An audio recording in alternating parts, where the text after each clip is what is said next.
Bom dia, boa tarde, boa noite aí para quem está nos acompanhando. Espero que tenha alguém nos acompanhando, né? Hoje a gente faz o nosso 66º encontro aí do grupo de leitura, lendo o livro 3 do Capital. Estamos no capítulo 30 ainda, mais especificamente nessa parte aí que tem uns três pontinhos, né? A gente parou bem aqui, e aí começa dessa frase aqui, uma expansão do capital monetário e tal, né? Então eu vou dar sequência aqui na leitura. Bom, uma expansão do capital monetário, surgida do fato de que, em virtude da difusão do sistema bancário, abre parênteses, veja-se adiante o exemplo de Ipswich, em que, em poucos anos, imediatamente anteriores a 1857, quadruplicaram-se os depósitos dos arrendatários, fecha parênteses, o que antes era um tesouro privado ou reserva monetária, converte-se sempre, por um determinado período, em capital de empréstimo. Indica tão pouco um aumento do capital produtivo quanto os depósitos crescentes nos bancos por ações de Londres, a partir do momento em que estes começaram a pagar juros sobre depósitos. Enquanto a escala de produção permanece inalterada, essa expansão conduz apenas à abundância do capital monetário emprestável, comparável ao capital produtivo. Isso explica a baixa taxa de juros. Quando o processo de reprodução volta a alcançar aquele nível de prosperidade que precede a fase de hiperatividade, o crédito comercial alcança uma extensão muito grande. Então aqui tem uma coisa que quando o processo de reprodução volta a um nível de prosperidade que precede ao ponto máximo, né, isso que eles chamam de fase de hiperatividade, né, o crédito comercial alcança uma extensão muito grande. Isso reconstitui, de fato, a base, entre aspas, sólida para o fluxo fácil de retornos e a produção ampliada. Em situações como essa, a taxa de juros continua a ser baixa, ainda que esteja acima de seu mínimo. Esse é, de fato, o único momento em que se pode dizer que a baixa taxa de juros e, portanto, a relativa abundância do capital de empréstimo coincidem com uma expansão real do capital industrial. O fluxo fácil e a regularidade dos retornos, combinados com um crédito comercial extenso, asseguram a oferta de capital de empréstimo, não obstante o crescimento da demanda, e impedem o aumento da taxa de juros. Por outro lado, é precisamente nesses momentos que entram em cena, em número considerável, os cavalheiros que operam sem capital de reserva, ou mesmo sem capital de nenhum tipo, e que, portanto, baseiam-se exclusivamente no crédito monetário. A isso se acrescentam agora a grande expansão do capital fixo sob todas as suas formas e a abertura de uma vasta quantidade de novas empresas de grande alcance. Os juros atingem, agora, seu nível médio e voltam a alcançar seu nível máximo tão logo estoura a nova crise. O crédito desaparece de repente, os pagamentos se interrompem, paralisa-se o processo de reprodução e, com as exceções indicadas anteriormente, produz-se, ao lado de uma falta quase absoluta de capital de empréstimo, uma abundância de capital industrial inativo. Em geral, o movimento do capital de empréstimo, tal como se reflete na taxa de juros, vai na direção inversa à do capital industrial. A fase em que a baixa taxa de juros superior ao mínimo coincide com o alívio, entre aspas, e a confiança crescente que se produzem depois da crise, especialmente a fase em que ela alcança seu nível médio, o ponto central, equidistante do mínimo e do máximo, são os únicos momentos que expressam a coincidência entre a abundância de capital de empréstimo e grande expansão do capital industrial. Porém, ao iniciar o ciclo industrial, a baixa taxa de juros coincide com a contração do capital industrial e, no fim do ciclo, a alta taxa de juros coincide com a superabundância de capital industrial. A baixa taxa de juros que acompanha o, entre aspas, alívio expressa o fato de que o crédito comercial só necessita do crédito bancário numa medida muito pequena, pois ainda é capaz de se apoiar sobre seus próprios pés. Esse ciclo industrial é de tal natureza que, uma vez dado o primeiro impulso, o mesmo ciclo precisa reproduzir-se periodicamente. Tem uma nota aqui, número 8, uma longa nota, né? Aqui é do Engels essa nota, né? Na verdade, a única nota aqui que falta, né? Que diz assim: conforme já observei em outra passagem, no caso do livro 1, página 104, desde a última grande crise geral, ocorreu aqui uma mudança.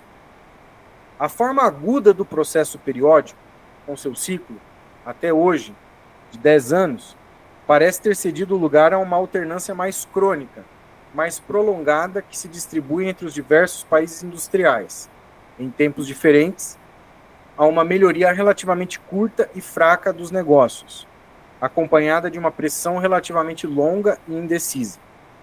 Talvez se trate apenas de um prolongamento da duração do ciclo. Na infância do comércio mundial, de 1815 a 1847, podem-se comprovar ciclos. Aí, entre colchetes, uma nota de edição, né? Na primeira edição, entre aspas, crises, né? Ao invés de ciclos. De aproximadamente 5 anos. De 1847 a 1867, os ciclos são decididamente de 10 anos. Será que nos encontramos no período preparatório de um novo crash mundial de veemência inédita? A pergunta, né? Alguns indícios apontam nessa direção. Desde a última crise geral de 1867, ocorreram grandes mudanças. A expansão colossal dos meios de transporte, navios a vapor transatlânticos, ferrovias, telégrafos elétricos, canal de Suez, criou pela primeira vez, de fato, o mercado mundial. Ó, tem uma afirmação forte aqui, hein? Mercado mundial, então aqui, segundo o Engels, 1867 em diante. Vários países industriais passaram a competir com a Inglaterra, que antes monopolizava a indústria. Ao investimento do capital excedente europeu, abriram-se em todas as partes do mundo campos infinitamente maiores e mais diversificados, permitindo que ele fosse distribuído com maior amplitude e que a superespeculação local fosse superada com mais facilidade. Por tudo isso, conseguiu-se eliminar ou enfraquecer consideravelmente a maior parte dos focos de crises e das oportunidades de formação de crises anteriores. Ao mesmo tempo, a concorrência no mercado interno recua diante de cartéis e trusts, ao mesmo tempo que é limitada no mercado externo pelas tarifas protecionistas de que lançam mão todos os grandes países industriais, com exceção da Inglaterra. Mas essas próprias tarifas protecionistas não passam de um armamento para a batalha final, geral, da indústria, que deverá decidir o domínio do mercado mundial. Assim, cada um dos elementos que se opõe à repetição das velhas crises traz em si o germe de uma crise futura muito mais violenta. Isso aqui é uma nota do Engels, né? Um acréscimo aqui uma nota mesmo, né, do Engels. Né? E aí só uma observação aqui, pelo menos para mim me chamou a atenção isso. Poderíamos pensar se no Marx concordaria, eu acredito que sim, né? Mas aqui o Engels coloca como sendo o mercado mundial nascido ali na segunda metade do século XIX, essa crise de 1867 como um ponto culminante, mas por causa de um ponto específico, né? Porque ele fala que a Inglaterra, né, passou a ter concorrência, né? Cadê o ponto que ele fala? Aqui, tarifas para o mercado externo, né? Ao mesmo tempo, não tá. Esqueci. Tem um ponto aqui que ele fala aqui. Já passo a palavra. Vários países industriais passaram a competir com a Inglaterra, que antes monopolizava a indústria. Né? Então, eu acho que ele está chamando a atenção como sendo a criação do mercado mundial, não no sentido que não tinha comércio externo, né? Mas no sentido de que agora tem economias industriais em concorrência com a Inglaterra, né?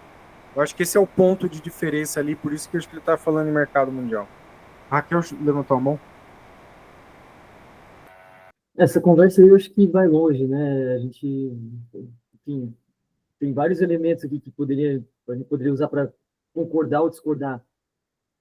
Mas eu lembro de um trecho que eu gosto muito da Teoria da Mais-Valia, quando o Marx está falando do Ricardo, na verdade, sobre a concepção de crise no Ricardo. Ele vai dizer assim, meio que, tentando lembrar das palavras mais ou menos que o Marx fala, mas uma coisa meio assim, o Ricardo pouco sabia de crise, na verdade, porque a crise que ele tentou mapear ali, que tinha a ver com a elevação do preço do trigo, era uma coisa muito pontual, né? Não era uma crise, digamos, econômica tal como o Marx está descrevendo, né? O Marx e o Engels estão descrevendo aqui a partir da década de 1840, né? Então, estou dizendo isso porque eu acho assim, concorrência entre as metrópoles e, portanto, formação de um mercado mundial por conta de concorrência entre as metrópoles e o sistema colonial já existia muito antes. Não era uma concorrência industrial, mas era uma concorrência que formava também o mercado mundial. Agora, crise, como o Marx está descrevendo agora, e as suas repercussões para o mercado mundial, aí eu acho que é uma novidade realmente a partir da década de 1840, né? Mas aí depende muito do critério que a gente está usando. Assim, se o critério for os efeitos da crise se espalhando no mercado mundial, eu concordo com essa afirmação. Mas se o critério for concorrência, eu sei que ele está falando de concorrência industrial aqui, né, da indústria inglesa, mas concorrência entre as metrópoles já formou o mercado mundial antes disso aqui, né? Então, no fundo, a gente teria que só discutir o critério, né? Mas vai lá, Wally. Não, eu tenho acordo com você coloca, Raquel, porque eu também, porque o mercado mundial já é um pressuposto do Marx, né? Lá na acumulação originária, ele já começa o texto dizendo, olha, nosso pressuposto é que o mercado mundial já está montado. Agora, a primeira grande crise do mercado mundial é a crise de 1857. Inclusive, o Marx e o Engels vão falar isso. Olha, essa é a primeira crise do mercado mundial, que ele está montado, né? Ali, então, assim, e aí tem um de fato aí, né? No texto aí, que eu acho que é isso, né? De fato, mas o mercado já é um pressuposto, né? Porque as formas antediluvianas do capital já existem. Mas a primeira crise geral é essa de 57, e de fato o Ricardo morre antes das grandes crises, tanto a de 47 quanto a de 57, né? Que o Ricardo aceitava a lei de Sé, nesse capítulo que você falou, que deve ser o capítulo 17 da Teoria da Mais-Valia, que é o Jaco Marx.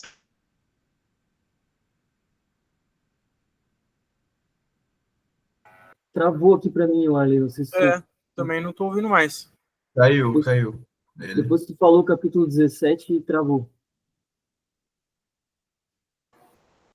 O fantasma do Ricardo puxando ele, falou. Às vezes deu um problema ali na conexão dele. Deixa eu mandar uma mensagem aqui no privado para ele. O Grespan também fala disso, né, Raquel? As questões da crise, quando você falou que o Marx retoma o Ricardo, eu tinha visto no livro do Grespan. Aquele lá do Negativo do Capital que você me indicou. Só um lembrete histórico, né? Quando ele fala a partir de 1867, tudo que ele fala, a gente pode entender como o desenvolvimento das forças produtivas, né? Quer dizer, teve o Forno de Bersemann, que possibilitou o uso do aço nos navios de uma maneira muito mais barata e mais leve, né? E as ferrovias, que foram o automóvel do século XIX, o telégrafo, o canal de Suez foi uma obra. Então, na verdade, na medida que as forças produtivas se desenvolvem, cria um quadro político-econômico completamente diferente, né? E aí, que a expansão imperialista é uma decorrência natural para evitar as crises, E é muito interessante também a reação às tarifas protecionistas. Esse texto é muito atual. Inclusive, uma das razões para impedir a descontinuidade produtiva do, do, do imperialismo é você impedir o desenvolvimentismo, né?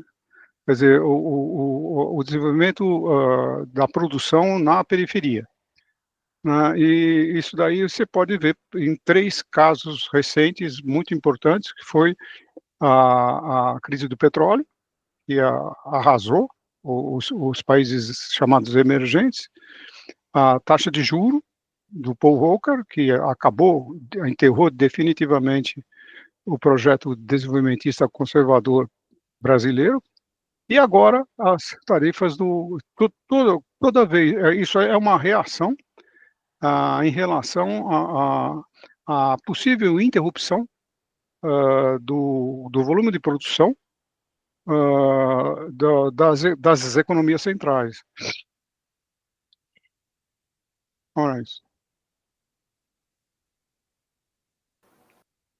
Sim. Bom, eu mandei mensagem aqui para o Arlen, mas ele até caiu da nossa conversa aqui, né? Eu acho que daqui a um pouco ele deve voltar, ele não me respondeu ainda.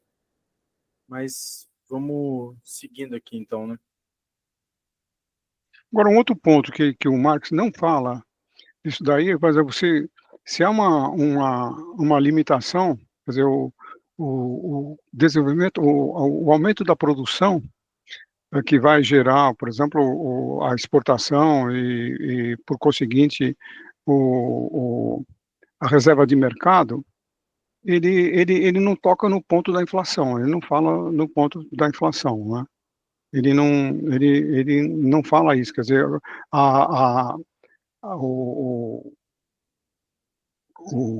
enfim, ele não toca nesse assunto, né, da inflação, quer dizer, na demora, ele só fala da expansão, né? E ele não fala na demora entre o aumento da demanda e a capacidade produtiva. Ele fala como se fosse algo quase que linear, né? Pelo menos nesse trecho, né? Nesse trecho eu acho que sim, mas aí eu tenho uma suspeita de que a questão da inflação, porque também nem era talvez um problema ali nesse momento, talvez o problema maior era até a deflação, né? Acho que em geral parece que esse que era um grande problema.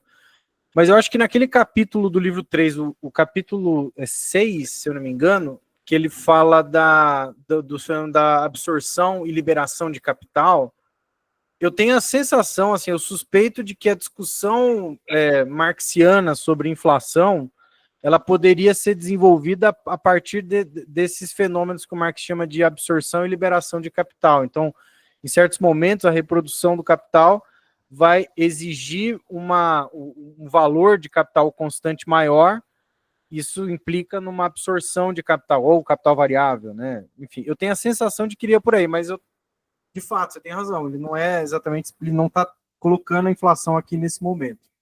Acho que a Raquel levantou a mão também. Então, só para engajar em 2 coisas aqui, que isso que o Léo falou, que a gente discutiu naquele momento, quando a gente estava lendo aqueles capítulos, especialmente como que o aumento do preço de matéria-prima, né, poderia ter um certo impacto na produção, e acho que o Marx estava considerando, inclusive, né, as crises de fornecimento de algodão, como que isso impactou, então acho que nesse sentido, sim. Mas eu assim, queria chamar atenção, porque nos próximos parágrafos que o Marx vai falar exatamente de elevação de preço. Na verdade, ele vai começar a falar que ele começa dizendo, digamos assim, que a crise, né, esse momento de superprodução do capital produtivo aqui está associado a uma diminuição do valor do capital mercadoria, né, que é uma coisa que a gente já espera ele falando, né, uma diminuição do preço aqui no momento da crise, mas ele fala que isso também, essa diminuição do preço também é relativa ou tem relação com uma elevação anterior ali no auge da crise, digamos assim. Então aqui eu acho que é um momento meio até sui generis os próximos parágrafos que ele até menciona isso. Não do jeito que a gente está acostumado, quando a gente descreve ciclo econômico hoje, né? O Marx está todo momento escrevendo esse ciclo econômico aqui como a gente escreveria hoje, só que a gente só daria uma atenção adicional aqui para o fato de que, nesse momento de elevação máxima aqui da taxa de juros, quando ele descreve isso, a gente estaria também com um momento máximo de inflação. O Marx vai falar muito por alto disso aqui, assim, né? Mas eu acho que ele faz uma menção dos próximos parágrafos, é até uma coisa interessante para a gente prestar atenção aqui, eu acho. Outra coisa que também é uma coisa que podemos discutir mais tarde é o problema do ciclo. Essa palavra ciclo, tem sido usada de 10 sentidos diferentes. Inclusive, há quem diga os ciclos são de 60 anos, não sei o que, e como se fosse algo natural, assim, algo que caiu do céu, algo que acontece, como se diz, ciclicamente, sem que ninguém possa deter esse processo, né? Então, esse ciclo sem causa me causa muita estranheza, né? Ele fala que os ciclos se estenderam um pouco, né? Eram de 5 anos, passou para 10. Mas quando o sujeito fala de ciclo sem dizer a origem do ciclo, me causa muita estranheza. E tem teorias econômicas baseadas nisso como se fosse uma lei divina, né?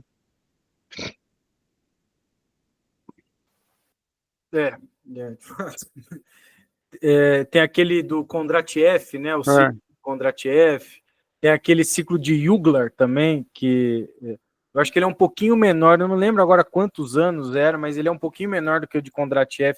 Tem alguns... Hoje em dia não se fala tanto mais, mas era muito mais estudado esse ciclo, como se fosse uma coisa meio, vamos dizer assim, natural, né? Parece a agricultura no café, uma safra é boa, outra ruim, uma safra é boa, outra ruim. Quer dizer, parece um fenômeno da natureza. Isso aí. Eu ia mencionar justamente isso, porque quando tu fala do café, tu ainda tem esse lastro aí com a característica da safra, o tempo da plantação até a colheita, que era de 5 anos, mas não é esse o caso, né? Não tem mais esse lastro aí, então...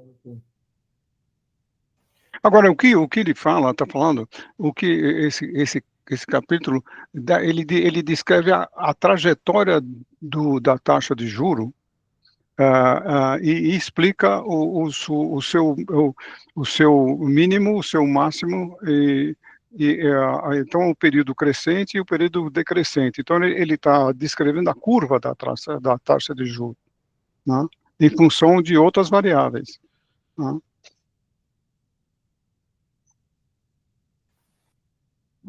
Sim, bom, então vamos seguir aqui. De fato, essa coisa do ciclo, né, é uma palavra curiosa, porque ela também, acho que ela tem uma certa ambiguidade, né, e eu até acho que é importante a gente se tocar nisso, porque às vezes a gente está pensando uma coisa e aí, na verdade, não é bem isso. Tanto é que na hora da nota, né, se vocês repararem aqui, tem uma nota da edição que fala que, ó, bem nesse momento em que o Engels está falando e pode-se comprovar ciclos, aí, na verdade, na primeira edição estava crises, né?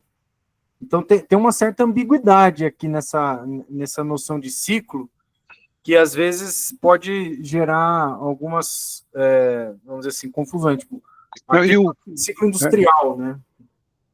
E o curioso é ver o esforço político-militar do prolongamento do ciclo, né? Quer dizer, de forçar o mercado militarmente, quer dizer, com a expansão imperialista. Eles evitam o ciclo, querem prolongar o ciclo de qualquer jeito, né? E isso tem implicações militares, inclusive, né? Assim, de domínio, né, de mercado. Sem dúvida. Bom, vamos lá. Na fase de redução da atividade, voltando aqui para o texto, né? Na fase de redução da atividade, a produção cai abaixo do nível alcançado no ciclo anterior, e para o qual se criou agora a base técnica. Na época de prosperidade, no período intermediário, ela continua a se desenvolver sobre essa base, No período de superprodução e de especulação, ela ativa ao máximo as forças produtivas até exceder os limites capitalistas do processo de produção. Está claro que em épocas de crise ocorre escassez de meios de pagamento. A conversibilidade das letras de câmbio substitui a metamorfose das próprias mercadorias. E tão mais exatamente nessas épocas, quanto maior é o número de firmas que operam puramente com base no crédito. Uma legislação bancária ignorante e equivocada, como a de 1844-45, pode intensificar essa crise. Mas nenhum tipo de legislação bancária é capaz de eliminá-la. Não, esse é um ponto, é um ponto importante. Ah, desculpa. Não, pode falar, depois que eu falo. Não, é um ponto importante que você tem um problema de garantias, né? Se você você tem uma letra de câmbio, o tomador vai exigir garantias, isso aí, né? Então, vai ver o histórico, vai ver antigamente, todo o setor de cobrança, quando ia vender a prazo, exigia um balanço da empresa, qual foi o maior atraso, qual foi, enfim, tem um serviço que fazia isso, o Serasa fazia isso, né? Então aí ele fala que, olha, com todo o aparato existente, ele fala assim que a legislação bancária não é capaz de eliminá-la. Foi o caso, por exemplo, da crise imobiliária de 2008, né?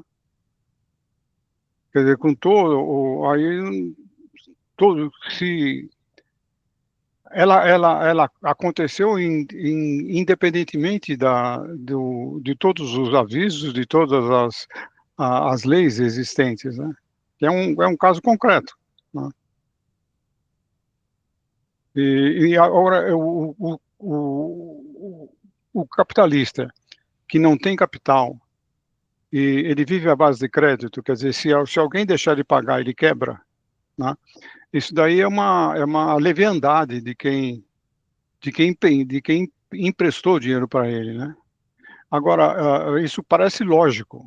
Parece, eu não vou prestar dinheiro para quem não tem recursos para honrar o empréstimo.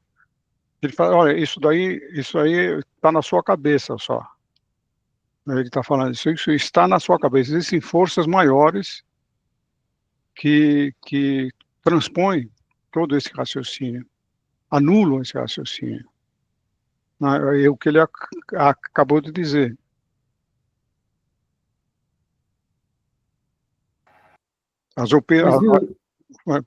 Acabei já.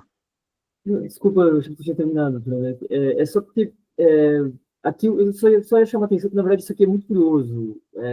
O Marx não está falando que a lei bancária lá de 1844-45 veio depois da crise, está falando que veio antes.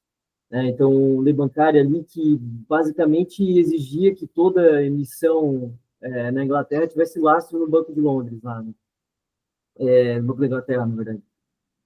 E eu acho que eu só ia chamar a atenção, assim, porque aqui tem um conjunto de coisas que estão acontecendo ao mesmo tempo, antes da crise ali, que vem no final da década de 40, antes. Tem um conjunto de coisas que acontecem na Inglaterra que são muito...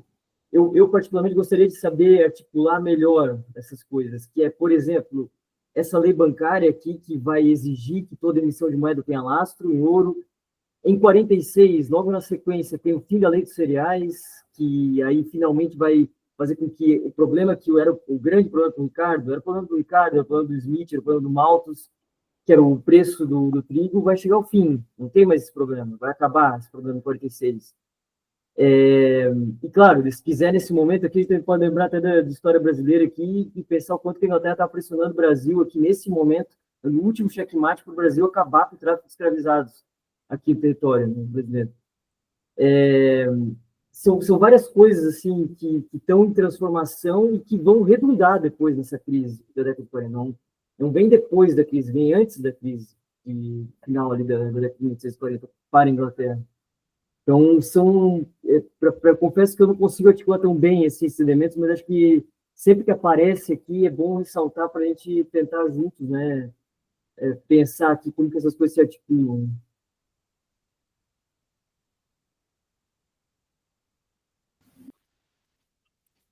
Sim, bom, vamos seguir aqui mais um pouquinho. Acho que hoje a gente consegue terminar esse capítulo, talvez, né? Vamos espero isso. Vamos lá. Peraí, quando é que a gente parou aqui? Aqui, isso. Um sistema de produção. Isso. Não, para baixo. Isso. Sistema de Um produção. sistema de produção em que toda a rede de conexões do processo de reprodução se baseia no crédito, quando este cessa, de repente, e só se admitem pagamentos à vista, tem de se produzir, evidentemente, uma crise, uma demanda violenta de meios de pagamento. À primeira vista, a crise se apresenta como uma simples crise de crédito e crise monetária.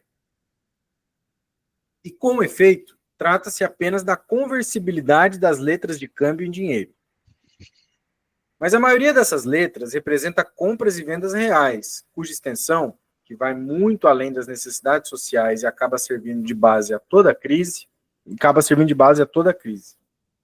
Ao mesmo tempo, há uma massa enorme dessas letras que representa apenas negócios fraudulentos, que agora vêm à luz e estouram como bolhas de sabão. Além disso, há especulações feitas com capital alheio, porém malogradas. E, por fim, capitais mercadorias desvalorizados, ou até mesmo invendáveis, ou refluxos de capitais que jamais se realizam. Esse sistema artificial inteiro de expansão forçada do processo de reprodução não pode naturalmente ser remediado fazendo com que um banco, por exemplo, o Banco da Inglaterra, conceda a todos os especuladores, com suas cédulas, o capital que lhes falta e compre todas as mercadorias depreciadas a seus antigos valores nominais. Além disso, aqui tudo aparece distorcido, pois nesse mundo de papel jamais se manifestam o preço real e seus fatores reais. O que se vê são apenas barras, dinheiro metálico, cédulas bancárias, letras de câmbio e títulos. Principalmente nos centros em que se concentra todo o negócio monetário do país, como Londres, nota-se claramente essa distorção. Todo o processo se torna incompreensível, mas em menor medida nos centros de produção. Acerca da superabundância do capital industrial, que se revela nas crises, é preciso observar o seguinte, 2 pontos. O capital mercadoria é em si mesmo, simultaneamente, capital monetário, isto é, uma soma de valor expressa no preço da mercadoria. Como valor de uso, é uma quantidade de determinados objetos úteis que existem em excesso no momento da crise. Porém, como capital monetário em si mesmo, como capital monetário potencial, ele está sujeito a constantes expansão e contração. Na véspera da crise, e durante esta, produz-se uma contração do capital mercadoria em sua qualidade de capital monetário potencial. Este representa, para seu possuidor e os credores deste último, entre parênteses, e também como garantia de letras e empréstimos, menos capital monetário que no momento em que foi comprado, quando se celebraram os descontos e as penhoras baseado nele. Se é isso que se quer dizer quando se afirma que o capital monetário de um país diminui em tempos de crises, então isso equivale a falar que cai o preço das mercadorias. Além disso, tal colapso dos preços não faz mais que compensar sua inflação anterior. Olha, falou de inflação, apareceu uma inflação aqui. É só dizer, é esse momento aqui que eu estava dizendo, que ele menciona a inflação aqui. Ah, sim. A receita das classes improdutivas e dos que vivem de renda fixa permanece, na maior parte, estacionária durante a inflação dos preços que sempre acompanha a superprodução e a especulação excessiva. Isso provoca uma queda relativa em sua capacidade de consumo e, com ela, também sua capacidade de repor a parte da reprodução total que normalmente teria de entrar em seu consumo. Mesmo quando sua demanda permanece nominalmente inalterada, ela, na realidade, diminui.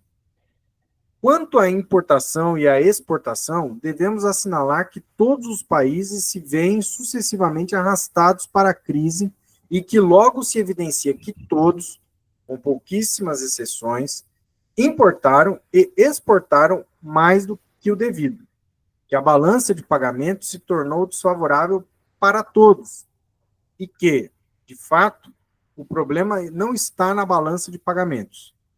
A Inglaterra, por exemplo, padece pela evasão de ouro. Ela importou mais do que devia. Ao mesmo tempo, todos os outros países estão saturados de mercadorias inglesas. Portanto, eles também importaram em excesso ou foram excessivamente importados. Abre parênteses. Existe, é claro, uma diferença entre o país que exporta a crédito e os que exportam pouco ou absolutamente nada dessa forma. Mas também estes últimos importam a crédito. E isso só não ocorre quando as mercadorias lhes são enviadas em consignação. Fecha parênteses. Em consignação aqui, se eu entendo corretamente, é que, na verdade, um produtor cede as mercadorias sem ter um pagamento, mas na medida em que elas são vendidas, esse cara que vendeu, ele vai pagar essas mercadorias, né? Então é mais ou menos isso a ideia da consignação. É que o pagamento, de alguma maneira, seja separado da troca do valor de uso ali, propriamente dito. Só para dar um exemplo, o negócio lá que o café brasileiro, a formação do estoque de café era financiado pelo capital estrangeiro, o Furtado escreve isso como sendo essa mesma operação. É como se o capital estrangeiro estivesse, digamos, comprando, ao financiar, né, essa formação do estoque de café, comprando num prazo separado da compra efetiva, entende? Então, isso pode acontecer de diversas maneiras, na verdade. Não só do jeito que ele apresenta. Sim. Bom, pode ocorrer que a crise estoure primeiro na Inglaterra, no país que concede o maior crédito e toma o mínimo, porque a balança de pagamentos vencidos, que têm de ser imediatamente liquidados, é desfavorável a ela, embora a balança comercial geral lhe seja favorável. Isso se explica, em parte, pelo crédito que esse país concede e, em parte, pela massa de capitais emprestados ao exterior, de modo que flui para ela uma massa de refluxos em mercadorias, além de retornos comerciais propriamente ditos. Só um detalhe, aqui ele está falando da Inglaterra, né? Porque acho que nesse momento a Inglaterra ocupa o lugar de, vamos dizer assim, credor do mundo, né? De oficina do mundo. Mas é curioso porque eu fiquei pensando assim na situação hoje mais contemporânea dos Estados Unidos, que me parece que é um pouco ao contrário, né? O país que, na verdade, é o mesmo, né? O que concede o maior crédito, né? Eu acho que isso se aplicaria aos Estados Unidos, ao mesmo tempo ele tem um déficit comercial, né? Em geral, né? Então, é interessante pensar essa situação aqui que o Marx falou hoje, né? Adaptado para hoje. Mas só uma coisa, assim, para além disso, né, ele está tentando apresentar, digamos, uma balança comercial desfavorável como um sinal, né, digamos, um sintoma da crise, não como causa, que também é uma coisa que tem, digamos, uma repercussão contemporânea hoje, né? Sim, sem dúvida. Abre parênteses. Às vezes, a crise se manifesta antes nos Estados Unidos, país que pega da Inglaterra a maior quantidade de crédito comercial e de capital.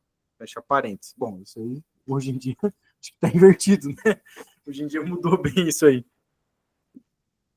O crash produzido na Inglaterra, também acho que é traduzido como crack, né? Acho que em geral traduz-se assim, né? a quebradeira, né, seria isso. Produzido na Inglaterra, iniciado e acompanhado pela drenagem de ouro, salda a balança de pagamentos desse país, em parte pela falência de seus importadores, entre parênteses, voltaremos a isso adiante, em parte pela expulsão de uma parcela de seu capital mercadoria a preços baixos ao exterior, em parte pela venda de títulos estrangeiros, a compra de títulos ingleses, etc. Logo, chega a vez de outro país. A balança de pagamentos era momentaneamente favorável a ele. Agora, o prazo que em tempos normais existia entre a balança de pagamentos e a balança comercial, devido à crise, desaparece ou se encurta. Nesse caso, exige-se que todos os pagamentos sejam efetuados de imediato. E a mesma coisa se repete aqui. Na Inglaterra, produz-se agora um refluxo de ouro e em outro país uma drenagem desse metal. O que numa nação aparece como excesso de importações, aparece em outra como excesso de exportações e vice-versa. A realidade é que em todos os países se produz um excesso de importações e de exportações. Parênteses, não nos referimos a má colheitas, etc., mas a uma crise geral. Fecha parênteses. Ou seja, superprodução provocada pelo crédito e pela inflação geral dos preços que o acompanham. Em 1850, aqui tem mais uma inflação geral dos preços aqui, ó, né? Aí eu já fiquei na dúvida que eu falei lá, negócio da liberação e absorção de capital, talvez não é bem isso, né? Eu acho que ali naquele momento ele está se referindo a um outro fenômeno que não é exatamente a questão da inflação, né? Me pareceu isso aqui agora. E acho que a Raquel levantou a mão. Eu acho que não, Léo, eu acho que é exatamente isso. Tanto que ele está falando assim, quando bate a crise e aí a inflação chega a um certo teto, ela recua, e o preço das mercadorias cai, é justamente esse momento em que está tendo uma liberação de capital. Vai ter excesso de capital produtivo, vai ter excesso de capital. Aliás, no caso, o capital de empréstimo ali vai faltar, né? Vai começar a faltar, mas em termos de capital produtivo vai ter excesso, porque não caiu os preços, entendeu? Então, sim, eu acho que é exatamente disso que ele está falando, que inflação no momento do auge da crise e queda dos preços já no momento em que já teve que assumir o prejuízo é absorção de liberação de capital. Ah, sim. Bom, então, feita a correção aí. Também fiquei com uma dúvida, porque até o Arlen, antes dele cair, ele estava falando da crise de 1857. Vira e mexe, o Marx também fala da crise de 1857. Mas lá na nota de rodapé, não sei se foi um erro de digitação, aparece como crise de 1867, né? Talvez tenha sido um erro de digitação ali, né, na hora, porque também voltou a falar de crise de 1857 aqui, né? São duas diferentes mesmo, né? São duas diferentes mesmo. A de 67 é aquela do preço do algodão, né?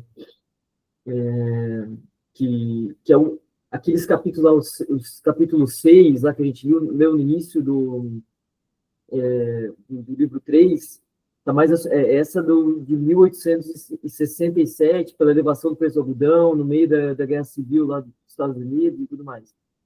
Ou como efeito da Guerra Civil. Agora, a de 57... Terminou a guerra, aí voltou a ter o mercado de algodão dos Estados Unidos, aí tinha o mercado brasileiro do Maranhão, então tem uma inundação de algodão no mercado, isso aí deu uma crise. Ah, entendi, é por isso.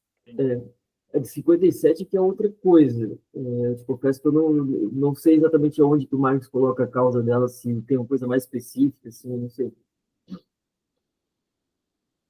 Não é 57, aquele período do Napoleão III, que até ele escreve o 18 Brumário de Luiz Bonaparte, de Napoleão, mano. Não, aqui é o nome do cara, de Bonaparte lá, esqueci o nome do cara primeiro. Sim, mas ele assumiu em 48... É 50? 51. 51. 57, 51. Tá certo. Eu misturei aqui. Então, continuando aqui. Em 1857, a crise estourou nos Estados Unidos. Seguiu-se a evasão de ouro da Inglaterra para a América. Depois, tão logo disparou a inflação nos Estados Unidos, sobreveio a crise na Inglaterra e o ouro foi drenado da América para a Inglaterra. O mesmo se deu entre a Inglaterra e o continente. A balança de pagamentos, em tempos de crise geral, é desfavorável a todas as nações, pelo menos àquelas comercialmente desenvolvidas, mas sempre a uma após a outra, como disparos sucessivos de um pelotão, tão logo chega a sua vez de efetuar os pagamentos. E a crise, uma vez instalada, por exemplo, na Inglaterra, comprime, num período muito curto, toda a série desses prazos de pagamento. Então se revela que todas essas nações exportaram e importaram excessivamente. Em parênteses, portanto, produziram excesso. E importaram excessivamente. Em parênteses, portanto, comerciaram em excesso. Que em todas elas os preços foram inflados e o crédito foi demasiadamente ampliado. E em todas sobrevém o mesmo colapso. O fenômeno da drenagem de ouro atinge, então, todas essas nações sucessivamente. Demonstra, justamente por seu caráter geral, que a drenagem de ouro é mero fenômeno da crise, não a sua causa. 2, que a sequência em que se apresenta nas diversas nações é apenas um sinal de que chegou a vez de cada uma delas ajustar suas contas com os seus, que nelas se deu um momento de crise e em seu interior despertaram os elementos latentes desta. Entre os escritores... Opa, pode falar. De ajustar as suas contas com os céus, não com os seus. Com os céus. Ajustar as suas contas com os céus. Obrigado pela correção. Entre os escritores ingleses da área econômica, e a literatura econômica inglesa digna de menção desde 1830 se reduz, em essência, a obras sobre currency, crédito e crises. Currency seria a moeda de curso forçado, né? Seria uma tradução, seria mais ou menos isso, né? Circulação monetária. Circulação monetária. É característico considerar a exportação de metais preciosos em tempos de crise, apesar da variação das taxas de câmbio, do ponto de vista da Inglaterra, como um fenômeno apenas nacional, fechando decididamente os olhos para o fato de que, se o Banco da Inglaterra aumenta a taxa de juros, nesses momentos, todos os demais bancos europeus fazem o mesmo, e que, se hoje se houve em seu país o grito de socorro devido à evasão de ouro, amanhã ele será ouvido na América, e depois de amanhã na Alemanha e na França. Em 1847, abre aspas, e aqui uma citação desse Report of Committee of Bank Acts de 1857, né? As obrigações correntes na Inglaterra tinham de ser liquidadas. E aí tem um acréscimo do Engels, em sua maior parte, por trigo. Continuando. Infelizmente, elas foram liquidadas, em grande parte, mediante falências. Aí tem um outro acréscimo do Engels. A rica Inglaterra obteve um alívio por meio de falências perante o continente e a América. Continuando Marx aqui. Continuando a citação desse report aqui, né? Porém, quando não liquidou suas obrigações por meio de falências, o fez recorrendo à exportação de metais preciosos. Fecha aspas. Volta para o Marx aqui. Portanto, na medida em que as crises na Inglaterra se veem agravadas pela legislação bancária, essa legislação constitui um meio para, em tempos de fome, expoliar as nações exportadoras de cereais, primeiro de seu trigo, e em seguida do dinheiro devido por ele. Nessas épocas, uma proibição da exportação de trigo constitui, quando se trata de países que sofrem mais ou menos de escassez, um meio muito racional contra esse plano do Banco da Inglaterra, de, abre aspas, liquidar obrigações, fecha aspas, mediante a importação de trigo, entre aspas, por meio de falências. Nessas condições, é bem melhor que os produtores de trigo e os especuladores percam uma parte dos lucros para o bem de seu país do que todo o seu capital para o bem da Inglaterra. Do que foi dito, depreende-se que, em épocas de crise e de paralisação dos negócios, o capital mercadoria perde em grande parte sua capacidade de representar capital monetário potencial. O mesmo ocorre com o capital fictício, com os títulos portadores de juros, na medida em que circulam na bolsa como capitais monetários. Seu preço cai à medida que aumenta a taxa de juros. Ele cai, além disso, pela escassez geral de créditos, que obriga seus possuidores a lançá-los em massa no mercado a fim de conseguir dinheiro. Finalmente, em se tratando de ações, ele cai, em parte pela diminuição das rendas a que dão direito, em parte ao caráter fraudulento dos empréstimos que tão frequentemente representam. Esse capital monetário fictício diminui enormemente em épocas de crises, e com ele cai o poder de seus possuidores de obter dinheiro no mercado. A queda da cotação desses títulos nos boletins da Bolsa não tem nenhuma relação com o capital real que representam, mas sim com a solvência de seus proprietários. Bom, terminamos aqui o capítulo 30, né? Daí o próximo capítulo 31, capital monetário e capital real, 2, uma continuação. A gente lê na semana que vem, mas temos ainda um tempinho se quiserem fazer algum comentário, alguma reflexão final aí, um questionamento final sobre esse capítulo que nós lemos.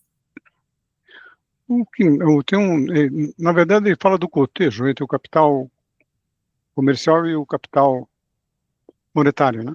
Cotejo, o enfrentamento, o descasamento deles, né? Agora, ele tem uma frase aí que é interessante. Quando há escassez de capital monetário, ele está refletindo uma inflação que já aconteceu, né? Então, essa frase em si, ela para mim, ela tem que ser mais explicada, porque, para mim, me soa uma frase bem monetarista, né?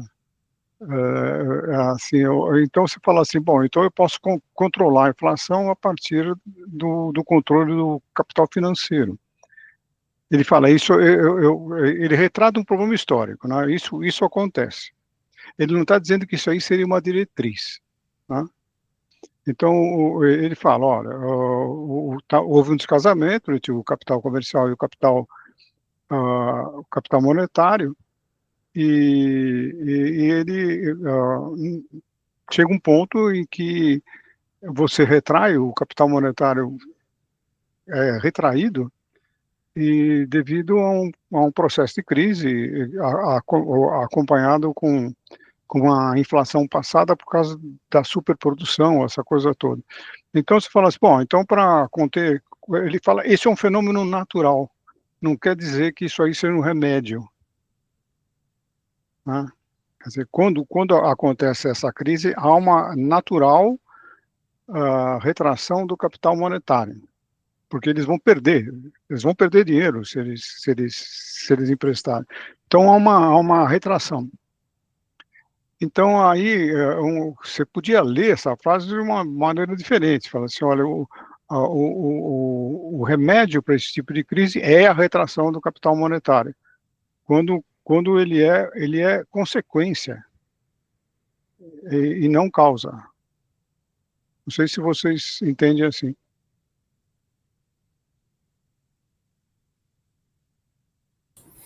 Está dizendo que, então, no momento de crise, vai retrair o capital monetário porque não vai ter dinheiro para emprestar.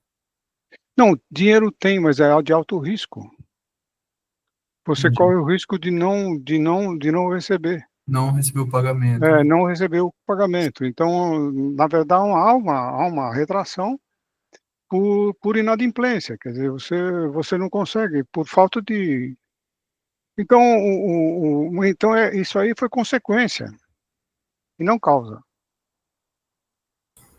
Aqui na última parte que o Léo leu, esse capital monetário fictício diminui enormemente em épocas de crise, e com ele cai o poder de seus possuidores de obter dinheiro no mercado. Ele chama capital monetário fictício, seria o que? O nome completo do capital fictício? Ou ele está se referindo ao caráter fictício do capital monetário em momentos de crise? Não, esse é o dedelinha, né? O capital fictício. Ele não passa pela mercadoria. Quer dizer, o sujeito empresta para produzir mercadoria para pegar o lucro. O capital fictício é compra de dívida pública e ações, né? No caso. Sim, sim. Mas é que eles chamam de capital monetário fictício. Então é especificamente isso. Que é aplicado em títulos do governo. Tá. Não, beleza. Acho que essa era a minha dúvida. Então, ele está se referindo ao capital fictício normal. Então.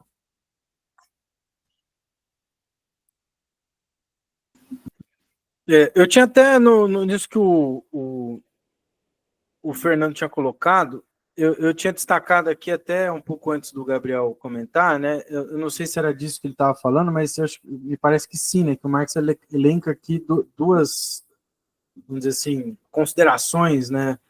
A primeira é de que a drenagem do ouro não é causa, mas, como o Fernando falou, é consequência de um processo, vamos dizer assim, de crise, né?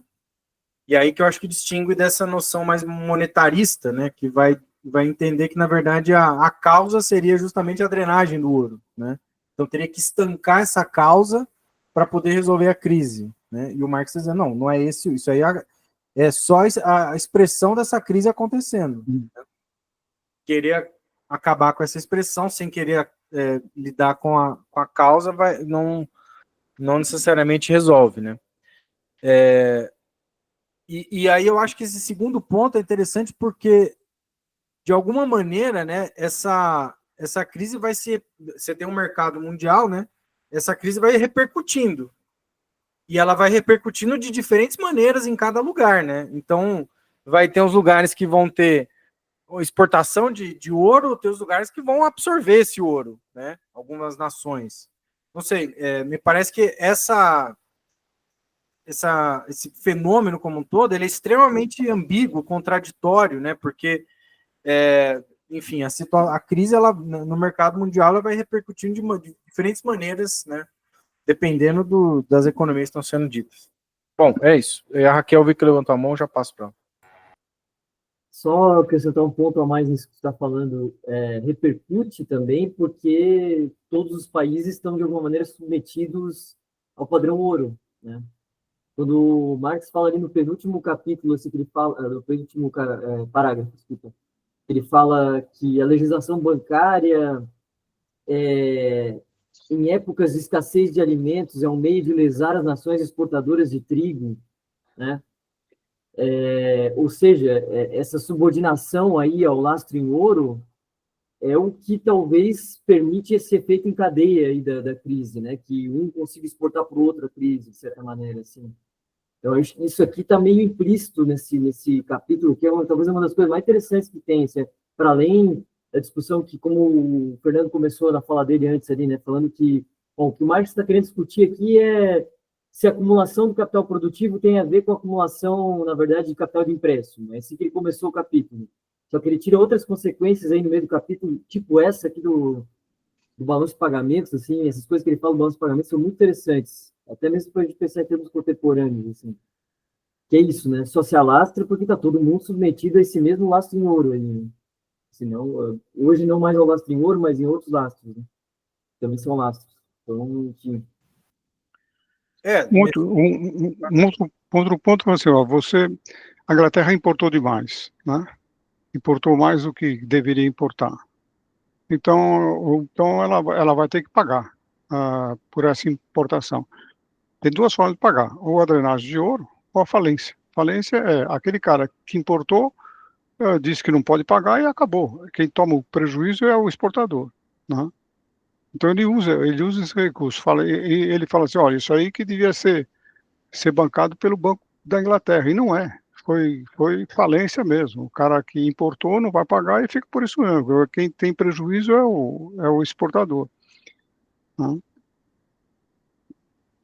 Mas isso agora, com o Fundo Monetário Internacional, etc., tem recursos para punir esse tipo de coisa, né? Bom, isso é uma discussão longa, né? Não, é disso que eu ia comentar, é justamente isso, né? De certa maneira, e toda essa engenharia aqui, ali no pós-guerra, com Bretton Woods, e nasce o Fundo Monetário, era tentar resolver esse problema, né? De modo que você teria uma entidade supranacional que iria, vamos dizer assim, no limite, impedir que tivesse essas falências generalizadas, né? Para cumprir esse papel, claro, com sanções, definindo como que vai ter que ser a política econômica e tal, né, para pagar esses empréstimos. Mas acho que a ideia do Fundo Monetário Internacional vinha nesse sentido, né, de evitar essa quebradeira de tempos em tempos, né, que acontecia. É isso mesmo. Bom, pessoal, eu achei muito rico esse. É muito, muito rico. bastante, né? O Capital é uma obra, assim, estudar o Capital é realmente de grande aprendizado, né? Até para a gente tirar, vamos dizer assim, alguns insights, né? Algumas ideias para pensar o contemporâneo. Eu acho que é muito rico. E tal como o Coppola, né? O Marx inventou uma trilogia aqui desse Capital Dinheiro e Capital Real. Acho que tem mais 3 desse aí, que ele vai discutir a relação entre capital produtivo e acumulação de capital de empréstimo. Então tem mais aí, tem mais 2 pela frente. A parte 2 e a parte 3. Sim. Bom, então acho que semana que vem a gente... Bom, semana que vem dá. Então semana que vem a gente continua aí nossa leitura. Tá bem. Obrigado a